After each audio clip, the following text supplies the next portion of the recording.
నాయుడు గారి 100 రోజుల పాలన అయితే పూర్తయిపోయింది. ఒక రకంగా వరదలు ఆయనకి ఒక అగ్ని పరీక్ష పెట్టాయా? మార్క్స్ ఏంటి ఈ 100 రోజుల్లో, రిమార్క్స్ ఏంటి? ప్రజలను అడిగితే మాత్రం ఇంకా కాస్తంత అయోమయ పరిస్థితిలోనే ఉంటారు. ఎందుకంటే 100 రోజుల్లో చంద్రబాబు నాయుడు గారి పాలన మీద గుడ్ ఆర్ లేదంటే బ్యాడ్ అనేది రిమార్క్స్ చెప్పాలి అంటే కాస్తంత కష్టతరమే. మేబీ ఒక 200 రోజులు అయిన తర్వాత లేదంటే సూపర్ 6 లాంటివి పూర్తిగా అమలు చేసిన తర్వాత పాలనకు సంబంధించి మార్క్స్ వేయడానికి ఉంటాయి. కానీ ఈ లోపులోనే కొన్ని పాజిటివ్ థింగ్స్ ఉన్నాయి. అలాగే చేయలేని దానికి సంబంధించి చేస్తానని హామీలు ఇచ్చి ఇంకా వాటిని మొదలు పెట్టలేకపోవడానికి సంబంధించి ప్రతిపక్షం అయితే ప్రశ్నలు రేజ్ చేస్తున్నాయి. దానికి అధికార పక్షం నుంచి సమాధానం ఏంటి అంటే వేచి చూడాల్సిందేనా. అసలు 100 రోజుల్లో మార్క్స్ ఏంటి, రిమార్క్స్ ఏంటి, ఇది అంశం మీద చర్చించే ప్రయత్నం చేద్దాం. సార్, 100 రోజుల పాలన గురించి అంటే వీళ్ళు చెప్పుకున్న చూస్తుంటే దాదాపు 16,347 ఎన్నో టీచర్ పోస్టులు భర్తీ చేయడానికి మెగా డిఎస్సి వేయడం కానీ, లేదంటే ల్యాండ్ టైటిలింగ్ యాక్ట్ రద్దు చేయడం కానీ, ఆయన అధికారంలోకి వచ్చిన వెంటనే పింఛన్ పెంచడం కానీ, అది కూడా ఏప్రిల్ నుంచి ఇవ్వడం కానీ, ఇవన్నీ. అలాగే యువతకు అదేదో స్కిల్ సెన్సెస్ ఏదో ఒకటి పెట్టారు కదా, అది. అంటే ఇవన్నీ పాజిటివ్గా చెప్తున్నారు. కానీ ఇప్పటికీ ప్రతిపక్షం చెప్తున్నది, నిన్న కూడా దీని గురించి ముందు దాదాపు ఒక అరగంట బ్రీఫ్గా మాట్లాడారు జగన్మోహన్ రెడ్డి గారు. సూపర్ 6 లేదంటే 15,000 ఇంట్లో నీకు 15 అని చెప్పారు, ఇవన్నీ చేయలేదని వాళ్ళు రేజ్ చేస్తున్నారు. ఎలా చూడాలి ఓవరాల్గా? బేసిక్గా 100 రోజుల్లో జడ్జిమెంట్ ఇచ్చేయడం కరెక్ట్ కాదు. 100 రోజుల్లో వాళ్ళ ప్రయత్నం వాళ్ళు చేశారు, వీళ్ళ ప్రతిపక్షంగా వీళ్ళ ప్రయత్నం వీళ్ళు చేశారు. ఇవాల్టికి వరకు మాట నిలబెట్టుకున్నటువంటిది నెంబర్ 1 4,000 రూపాయల pension. We must appreciate it. అది స్టార్టింగ్లోనే చేశారు. రెండవది అన్న క్యాంటీన్, అది ఖచ్చితంగా. ల్యాండ్ టైటిలింగ్ యాక్ట్ అంటారా, ఒక ఎమోషన్ క్రియేట్ చేశారు, అది క్లోజ్ చేశారు. అందులో ఒరిగింది లేదు, పోయింది లేదు. కాకపోతే ఆయన హామీలో రెండో సంతకం అన్నారు కాబట్టి పెట్టేశారు. పాయింట్ దాన్ని, అది ప్రజలకు సంబంధించిన భయాన్ని క్రియేట్ చేసిన భయాన్ని తొలగించారు. అదే ఏదో సమస్య సృష్టించడం, దాన్ని క్లియర్ చేయడం రెండు జరిగిపోయినాయి. ఒక వదంతిని క్రియేట్ చేసి భయపెట్టారు, ఆ భయాన్ని తొలగించారు. సింపుల్ గా చెప్పాలి అంతే. అవును, భయాన్ని అమ్మారు, ఆ భయాన్ని తీర్చేశారు.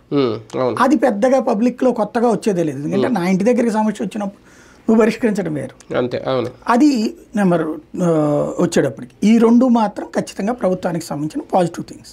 అవును, ఈ రెండింటి చెప్పుకోవచ్చు వాళ్ళు. మెగా డిఎస్ఏ నోటిఫికేషన్ ఏది అదే చేద్దాం అనుకున్నారు అంతే. అప్పటికంత ముందు నోటిఫికేషన్ ఇస్తే కోర్టులో వేయడం, ఆ తర్వాత బిగిన్ చేయమంది.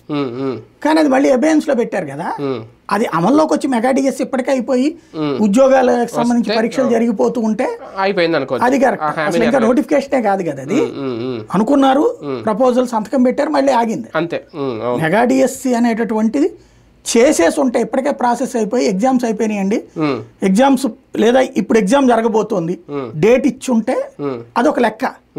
కాబట్టి అది కేవలం ముందు అనుకున్నది కూడా ఆగింది, అది ఆలస్యం అవుతుంది ఓ రకంగా చెప్పాలంటే. మెగా డిఎస్సి జగనే 5 ఏళ్ళు చేశాడు, చివరి నిమిషంలో వేసాడు అంటే వీళ్ళకి మళ్ళీ వీళ్ళు కూడా చివరిలో చేస్తారేమో.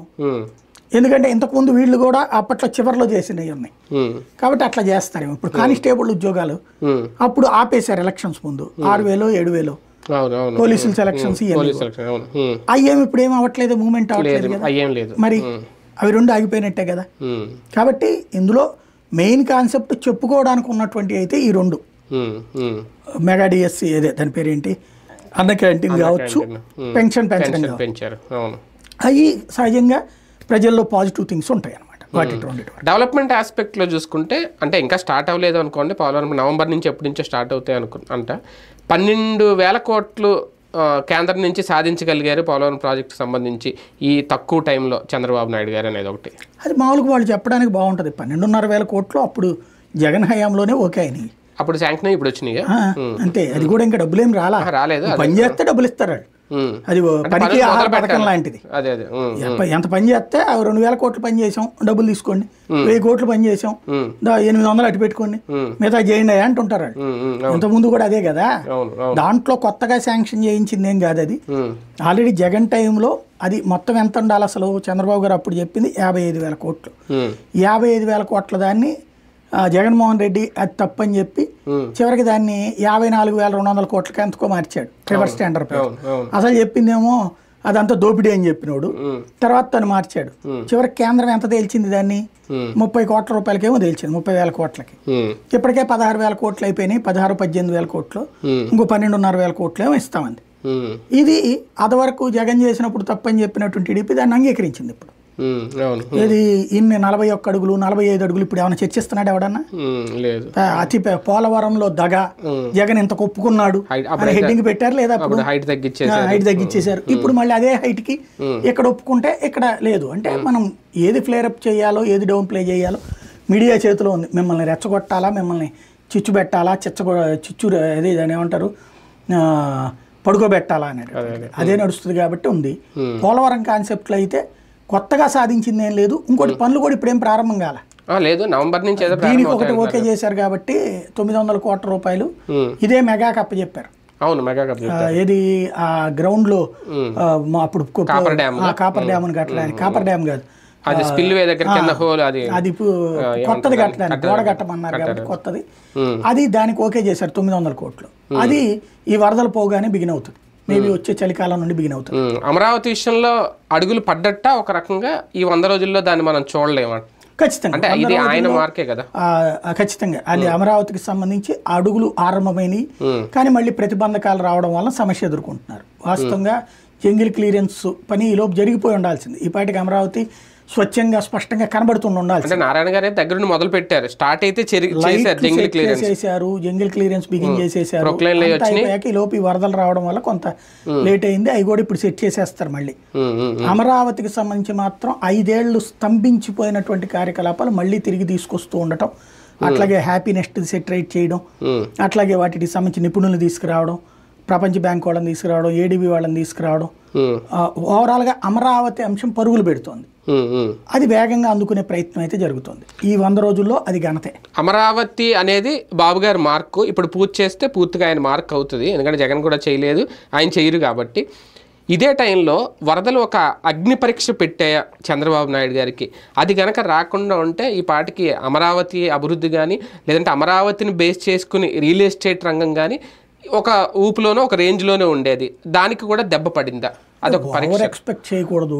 ఇప్పుడు 100 రోజుల్లోనే మొత్తం పనులు ఎక్కడ బాబు గారు వస్తే అదంతా జరుగుద్దని ఎక్స్పెక్టేషన్ ముందు నుంచి అన్ని ఎట్ట కట్టేస్తారు, ఆకాశంలో కట్టేస్తారని కాదు. ఆయన వస్తే పనులు స్టార్ట్ అయితే రియల్ ఎస్టేట్ పెరుగుతుంది కదా ఆటోమేటిక్ గా. పనులు స్టార్ట్ అయినాయి, రియల్ ఎస్టేట్ స్టార్ట్ అయింది. సమస్యల్లో వరదలు వచ్చినాయి. వరదలకు సంబంధించి ఇప్పుడు ముందు కావాల్సింది ఏంటి? ఆ ప్రణాళిక అంతా వివరంగా చెప్పడం వల్ల పెద్ద చర్చ జరిగింది. అంతకుముందు ఇన్నేళ్లు ఎవరికి తెలియనటువంటి చర్చ. ఏది ఒక 4-5 కాలువలు కట్టాలని, 4-5 రిజర్వాయర్లు కట్టాలని, అందులో నీళ్లు నిల్వ ఉంచాలని, ఆ తర్వాత మిగిలితే కృష్ణానదిలో పోయాలని, ఇదంతా ఇప్పుడు విన్న తర్వాత సహజంగా చర్చ పెరుగుతుంది. కాబట్టి ఇప్పుడు అవి పూర్తయ్యేదాకా కూడా ఒకటి జంగిల్ క్లియరెన్స్ అవ్వాలి, ఇది పూర్తి అవ్వాలి, అట్లాగే ఆ కట్టాలన్న అండర్ కన్స్ట్రక్షన్లో ఉన్నాయి పూర్తి చేయాలి. ఇవన్నీ నాకు తెలిసి 2 ఏళ్లలో దారికి తెచ్చేస్తారు. అప్పుడు మీకు బిల్డింగ్ అంటే రియల్ ఎస్టేట్ రేట్ ఎప్పుడు బాగా ఊపు వస్తుందంటే ముందు చంద్రబాబు గారు రాగానే ఊపు వచ్చింది, వచ్చి బాగా పెరిగినాయి. అంతకు మించి పెరగాలంటే యాక్టివిటీ ఉండాలి, యాక్టివిటీ స్టార్ట్ అయిపోవాలి, కంటిన్యూ అవ్వాలి. యాక్టివిటీ నడుస్తుంది, బూమ్ ఫీలింగ్ రావాలి. దానికి ఈయనకి అదృష్టం కొద్దీ రేవంత్ రెడ్డి అవతల సీఎంగా ఉండటం చంద్రబాబు గారికి ఒక రకంగా అదృష్టం. హైదరాబాద్ ఆయన కూలగొడుతున్నాడు కాబట్టి ఆ కూలగొట్టి అక్కడ డబ్బులు తగలేద్దాం అంటే అమరావతిలో బెటర్ అనేది. అయితే ఈ లోపు ఈ వరదల కారణంగా కొంత ప్రాబ్లం, కానీ ఇక్కడ ఇది కనుక తొందరగా స్టార్ట్ చేసేసుకుంటే ఇప్పుడు నాకు తెలిసి ఇప్పుడు బిగిన్ అయిపోతుంది, వేగం పుంజుకుంటుంది. ఇది సెటరేట్ అయిపోతే కనుక అక్కడి నుంచి డబ్బులు ఇక్కడికి షిఫ్ట్ అవుతాయి. అమరావతి ఇప్పుడు హైదరాబాద్ లో రియల్ ఎస్టేట్ ఆల్రెడీ బాగా డౌన్ అయింది, భూమి పడిపోయింది అక్కడ. ఆ భూమి ఇక్కడ క్యాప్చర్ చేసేటటువంటి ప్రయత్నం చంద్రబాబు గారు చేస్తున్నారు. అది రాబోయే రోజుల్లో రన్ అవుతుంది. అమరావతి భూములు లేదంటే భూముల ధరల పెరుగుదల ఈ వరదల ఎఫెక్ట్ ఇంకా కొన్నాళ్ళు ఉంటుందా, లేదంటే అసలు దానికి దీనికి సంబంధం లేదా? దానికి దీనికి ఏం సంబంధం లేదు. ఇప్పుడు అమరావతిలో ఉన్న అమరావతిని నమ్మే ఏ ఒక్కళ్ళు కూడా వరదలను నమ్మట్లా. అమరావతిని నమ్మేవాళ్ళు, నమ్మని వాళ్ళు ప్రతి ఒక్కళ్ళు వరదను ఒక సాగ్గా చూస్తారు. అంటే విజయవాడని గుంటూరుని అంతగా ఇప్పుడున్న పరిస్థితులు వేరుగా చూడలేం కదా. కన్స్ట్రక్షన్స్ అనేవి అక్కడ ఆగుతాయి ఆటోమేటిక్గా ఈ వరద ప్రభావం వల్ల. ఈ వేరు అప్పుడు అమరావతి దాని వల్ల బెనిఫిట్ అవుతుంది యాక్చువల్గా. ఇప్పుడు బెజవాడ గుంటూరు మునిగినప్పుడు అమరావతి అనుకుంటారు బెటర్ అని, కాకపోతే అమరావతిలో కూడా మునిగింది కాబట్టి నీళ్ళు వచ్చినాయి కాబట్టి సమస్య. కానీ దాని ఇంపాక్ట్ ఏమైంది? బెజవాడ గుంటూరులో ఉన్నటువంటి ఏదైతే ఈ నీళ్లు రాని ప్రాంతాల్లో రేట్లు పెరిగినాయి. అట్లాగే బెజవాడ గుంటూరు మధ్యలో ఉన్నటువంటి హైవేకి సమస్య వచ్చి అక్కడ మొన్న కుండపోత వర్షాలతో టోల్ గేట్ కూడా మునిగిపోవడం, అక్కడ ఊపును కూడా దెబ్బేసింది. ఒక రకంగా ప్రకృతి కొట్టిన దెబ్బ కొంచెం ఆ స్పీడ్కి పరుగుకి కొంచెం స్లో చేసింది. స్పీడ్ బ్రేకర్ వేసింది. ఇంకోటి ఏంటంటే ఆ టెంపోని ఇక్కడ వాడుకోవడానికి అక్కడ కొంత లేట్ అయ్యిద్ది. కానీ పనులు జరిగే కొద్దీ ఇప్పుడు ఒక అపార్ట్మెంట్ కడుతున్నప్పుడు రకరకాల సమస్యలు వస్తాయి, ఓ ఇల్లు కడుతున్నప్పుడు రకరకాల సమస్యలు వస్తాయి. అవి సాల్వ్ చేసుకునే కొద్దీ దాని వాల్యూ పెరుగుతూ ఉంటుంది. మీరు అపార్ట్మెంట్ ఒకటి కడుతున్నప్పుడు స్టార్టింగ్ డేస్లో 50 లక్షలకి ఇస్తాడు, ఒక 5-6 కొనుక్కుంటారు, అడ్వాన్సే కడతారు వాళ్ళు. ఇది ఎప్పుడైతే తెలుస్తుందో ఇది ఫస్ట్ ఫేజ్ అవుతుండగానే గ్రౌండ్ ఫ్లోర్ అవ్వగానే 60 లక్షలకు పెరిగిపోద్ది. చివరికి కంప్లీట్ అయ్యేటప్పుడు 70 లక్షలు చెప్తాడు. అంటే సహజంగా ఆ దాన్ని ఏమంటామో ఆ వెంచర్కి పర్ఫెక్ట్ అనే ఫీలింగ్ జనానికి పెరిగే కొద్దీ వాల్యూ పెరిగిపోతూ ఉంటుంది. కాబట్టి అమరావతికి ఆ వాల్యూని క్రియేట్ చేయడంలో సక్సెస్ అయ్యి ఉన్నారు. అది రాబోయే రోజుల్లో చూస్తాం. కానీ రియల్ ఎస్టేట్ పరంగా ఇప్పుడు ఒక తుళ్ళూరులోనో ఒక ఉద్దండరాయనపాలెం ఇలా కొన్ని ఊర్లు ఉన్నాయి. అక్కడెక్కడ ఒక తాడేపల్లి డెవలప్ అయినట్టు, లేదంటే విజయవాడలో ఇప్పుడు అజిత్ సింగ్ నగర్, లేదంటే ఇలా కొన్ని ప్రకాష్ నగర్ ఈ డెవలప్మెంట్ అయినట్టు అక్కడైతే ఎక్కడ అవ్వలేదు. అంటే అవ్వడం మీన్స్ ఒక అపార్ట్మెంట్ కట్టడము, లేదంటే అధికారులు ఇప్పుడు ఇక్కడి నుంచి అక్కడికి వెళ్తున్నారు తప్ప, తాడేపల్లి ఒక అపార్ట్మెంట్ ఫ్లాట్లోనే ఉండి వెళ్తున్నారు తప్ప అక్కడైతే ఎవరో ఉండట్లేదు. కానీ బాబు గారు వస్తే ఆ మార్పు కదా ఒక పల్లెటూరు నగరంగా మారుతుంది అనేది కదా. అది మొన్న 5 ఏళ్ళు అంటే అవ్వలేదు, కనీసం ఇప్పుడు ఇంకా పునాది పడకపోవడం, ఈ వరదల వల్ల ఇంకా పూర్తిగా అది అవదా అనే ఒక భయం. ఇప్పుడు బేసిక్గా 100 రోజుల్లో అది అవుతుంది అనుకోవడం భ్రమ, 10 ఏళ్లలో కాకుండా. ఒకటేంటంటే మీరు చెప్పినటువంటి యాక్టివిటీ రావాలంటే ముందు ఒక రూపం రావాలి.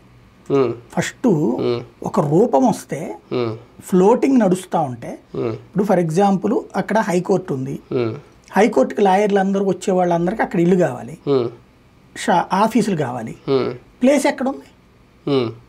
ఇప్పుడు ఈయన వీళ్ళకి జనాలకి ఇచ్చేయాలి ఫ్లాట్లు, ఏది స్థలాలు ఇవ్వాలి కదా వీళ్ళకి. ఆ స్థలాలు ఇచ్చేస్తే అప్పుడు అపార్ట్మెంట్లు కట్టిను, షాపింగ్ కాంప్లెక్స్లు కట్టిను, వాటిని వీళ్ళు అద్దెలకి తీసుకోవడం కొనుక్కోవడం చేస్తారు. మీకు ఐడియా ఉంది బాగా. ఇప్పుడు భారత్ దాటిన తర్వాత తాడేపల్లి ఒకప్పుడు ఎలా ఉండేది, ఇప్పుడు ఎలా తయారైంది, ఎందుకు అంత ఫాస్ట్గా? అలాగే అక్కడ ఏమో పెద్ద ఇప్పుడు ఉన్నాయి, అప్పుడు అంత మించి ఏం లేవు కదా. జగన్ యాక్టివిటీ ఉంది కాబట్టి. ఎందుకని సచివాలయంలో ఉద్యోగాలు చేసే వాళ్ళందరూ బిడ్డల్ని బెజవాడలోనూ గుంటూరులోనూ చేర్పిస్తున్నారు. ఎందుకని? లేదా ఈ ఏరియాల్లో కొనుక్కున్నారు, లేదా అద్దెలకి తీసుకున్నారు. ఎందుకని? సచివాలయాల్లో ఉద్యోగం చేయడానికి వచ్చారు కాబట్టి.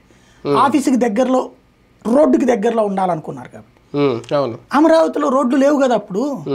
ఇంకోటి, పిల్లల్ని చదివించాలంటే స్కూళ్ళు లేవు కదా, లోకల్గా ఉన్నటువంటి గల్లీ స్కూళ్ళే కదా ఉన్నది. ఈ ఎస్ఆర్ఎంలు ఇవన్నిటికీ కూడా ఎక్కడెక్కడి నుంచి వచ్చిన వాళ్ళు ఉన్నారు తప్పించి లోకల్ వాళ్ళు ఒకరికి ఇద్దరికో ఉంటారు.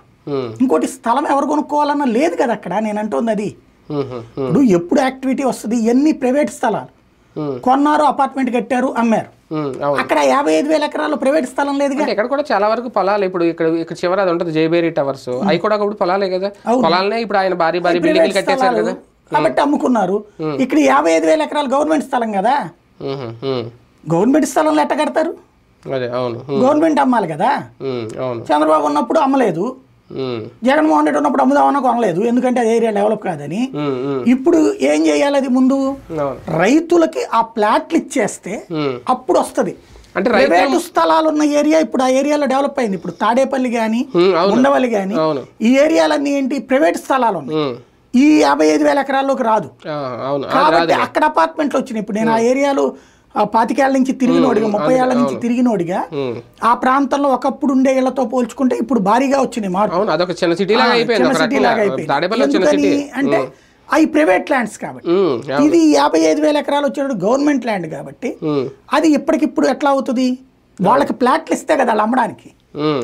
ఫ్లాట్ ఇస్తే వాడు బిల్డింగ్ ఎట్టి అమ్ముతాడా? ఇండివిజువల్ 1200 గజాలు ఇవ్వాలి. అంటే గవర్నమెంట్ యాక్టివిటీ స్టార్ట్ అయితే ప్రైవేట్ పొలాలు కూడా రైతులు అమ్మడానికి ముందుకు వస్తారు, డబ్బులు వస్తే. ఇంకా ప్రైవేట్ ఏం లేదు కదా, మిగతా ఏరియాలో ప్రైవేట్, మిగతా ఏరియా సరౌండింగ్ ఏరియాలో ఇప్పటికే నడుస్తుంది. ఆల్రెడీ కోట్లలో బలుకుతున్నది. మళ్ళీ ఒకప్పటి 4 కోట్ల రేంజ్ లోకి వెళ్ళిపోయింది, 3-4 కోట్లకి వెళ్ళిపోయింది. ఇవాళ అమ్మే వాళ్ళు కూడా తగ్గిపోయారు. అప్పట్లో అయితే అమ్మారు కానీ ఇప్పుడు అమ్మడం కూడా తగ్గిపోయింది. వెంచర్ స్టార్ట్ చేయాలి, వెంచర్లో ఏమి చేయాలంటే పర్మిషన్లు ఇవ్వట్లేదు అక్కడ, కాబట్టి కొంత టైం తీసుకుంటుంది. అది టైం టేకింగ్ ప్రాసెస్. ఇది సూపర్ 6 విషయంలో ఇప్పటికీ వీళ్ళు రేట్ చేస్తున్న పాయింట్ అంటే 18 ఏళ్ళు దాటిన వాళ్ళకి 1500 కానీ, లేదంటే అమ్మఒడి ఇంట్లో ఎంతమంది ఉంటే అంతమందికి తల్లికి వందనం కానీ. ఏంటి ఈ విషయంలో ఇంకా ఒక 200 రోజుల తర్వాత మాట్లాడుకోవాల్సిన అంశమా, లేదంటే ఇప్పుడు ఇంకా చేయలేని పరిస్థితి ప్రభుత్వం ముందు ఏమన్నా ఉందా? నేనైతే ఆ విషయంలో ఏడాది దాకా విమర్శ చేయదలుచుకోవాలి. ఎందుకంటే ఏడాది దాకా వాళ్ళకి టైం ఇద్దాం. ఇప్పుడు జగన్మోహన్ రెడ్డి ఒక ఆస్పెక్ట్లో చూస్తే జగన్ టైంలో ఈ ప్రకటించిన పథకాలు సరిగ్గా రావాలంటే పబ్లిక్ అప్పుడు ఒక డేటా లేదు. డేటా లేదు కాబట్టి జగను దాంట్లో డేటా ముందు వాలంటీర్లను పెట్టి సచివాలయాలు పెట్టి ఈ వాలంటీర్ల ద్వారా house to house data collect చేసి ఆ డేటాను తీసుకెళ్ళి అందులో ఫీడ్బ్యాక్ సెట్ చేసి ఇదంతా చేయడానికి ఒక 3 నెలలు అట్లాగే టైం పట్టింది, 4 నెలలు చేసుకొచ్చాడు. ఆ తర్వాత నుంచి రన్నింగ్ లోకి వెళ్ళిపోయింది. వీళ్ళకి డేటా పరంగా ప్రాబ్లం లేదు, కానీ వీళ్ళకి వస్తున్న సమస్య ఏంటంటే నాకు తెలిసి ఇప్పుడు జగన్ హయాంలో మనం ఇంతకు ముందు కూడా చాలాసార్లు మాట్లాడుకున్నట్టు యాజ్ ఫర్ సెంట్రల్ గవర్నమెంట్ లెక్క మనకు 85 లక్షల పేదలు, అదే సందర్భంలో నీతి ఆయోగ్ లెక్కన మనకు 30% పేదలు. అంటే మనకు 1,70,00,000 కుటుంబాల్లో 30% అంటే దగ్గరగా ఒక 50 లక్షలు 55 లక్షల కుటుంబాలు. అదే సందర్భంలో నీతి ఆయోగ్ ఇదే వాళ్ళ లెక్కన సెంట్రల్ గవర్నమెంట్ లెక్క 85 లక్షల పేదలు. కానీ ఇక్కడ వచ్చినటువంటిది 1,47,00,000కి రేషన్ కార్డులు ఇచ్చున్నాడు. ఇప్పుడు వాళ్ళందరికీ అమ్మ ఒడిస్తే వీళ్ళకి తల్లికి వందనం పేరుతో గవర్నమెంట్ వాళ్ళ కాదు, జగన్మోహన్ రెడ్డి ఇచ్చాడు, వీళ్ళకి అట్లా ఇచ్చే ఉద్దేశం లేదు. ఆ 50-60 లక్షల మందితో పాటు ఇంకా తగ్గించాలనుకుంటున్నారు. అంటే 50-60 లక్షలకి ఇప్పుడు నిజమైన పేదలని వీళ్ళు ఏదో కొత్త డేటా తీస్తారు. ఇప్పుడు ఆల్రెడీ సర్వేలు చేస్తారు సెంట్రల్ గవర్నమెంట్ వాళ్ళు ఎవరిది ఎలిజిబుల్లో వాళ్ళకే ఇవ్వచ్చు. వీళ్ళు అడిగితే సెంట్రల్ గవర్నమెంట్ నామ్స్ అని చెప్పచ్చు. అది చాలా పెద్ద ఇష్యూ ఉంటుంది. దాంట్లో ఆ టైంలో డైవర్షన్ కోసం మీడియా చాలా గేములు నడుపుతుంది, ఏమైనా నడుస్తాయి. అక్కడ అవన్నీ చేశాక వచ్చే ఏడాదికి తల్లికి వందనం ఇస్తారనుకుంటున్నా.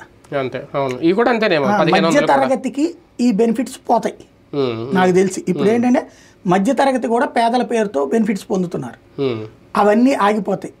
అప్పుడు ఇవన్నీ చేస్తారు. ఇంకా ఏడాది వరకు ప్రతిపక్షంగా ఉన్న జగన్ ఎంత గొంతు చించుకున్నా జనం అయితే మాట కలపరు, అందులో కలిపే అవకాశం ఉంది. తర్వాత అయినా ఎప్పుడు కలిపారండి? ఇప్పుడు జగన్మోహన్ రెడ్డి మధ్యలో కొన్ని పథకాలకు సంబంధించి ఆలస్యం అవడమో లేదో రోడ్డు ఎక్కాడా ఏంది?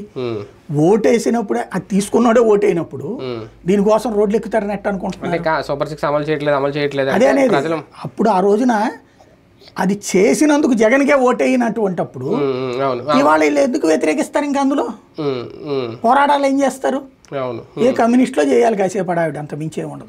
ఓవరాల్గా 100 రోజుల పరిపాలన మీద చంద్రబాబు నాయుడు గారు అంటే వరదల అంశం పక్కన పెడితే పాలన పరంగా చూసుకుంటే రిమార్క్స్ కనిపిస్తున్నాయి, మార్క్స్ కనిపిస్తున్నాయా? సహజంగా సాటిస్ఫాక్టరీనా, వెరీ గుడ్, ఎక్సలెంటా ఇది అనుకోండి. తెలుగుదేశం వాళ్ళ దృష్టిలో ఎక్సలెంట్, చంద్రబాబు గారి అభిమానులైనటువంటి తటస్థుల దృష్టిలో వెరీ గుడ్, మామూలు తటస్థుల దృష్టిలో సాటిస్ఫాక్టరీ, వైఎస్ఆర్ కాంగ్రెస్ పార్టీ వాళ్ళ దృష్టిలో పూరు, వైసీపీ కాదు చంద్రబాబు గారిని ద్వేషించే వాళ్ళ దృష్టిలో పూరు, వైసీపీ వాళ్ళ దృష్టిలో వెరీ పూరు. ఇది ఎవరి కౌంట్ వాళ్ళకు ఉంటది. అందరు మాస్టర్లు అయితే ఎవరి మార్కులు వాళ్ళు వేస్తారు. అదే కదా. రైట్, చూద్దాం. మొత్తానికి 100 రోజుల పాలన అయితే పూర్తి అయిపోయింది చంద్రబాబు నాయుడు గారిది. అయితే ఇంకా ఏదో భోజనం తింటున్నప్పుడు మొదటి ముద్ద దగ్గరే మొత్తం అంతా అద్భుతంగా కడుపు నిండిందంటే ఎలా ఉంటుందో ఇప్పుడు కూడా అదే పరిస్థితి రేపొద్దున అంటే నిన్న జగన్మోహన్ రెడ్డి గారు చేసిన వ్యాఖ్యల తర్వాత లేదంటే ఒక 6 నెలలు ఆగిన తర్వాత ఈ సూపర్ 6 గురించో ఈ పథకాల అమలు గురించో క్లారిటీ వస్తుంది.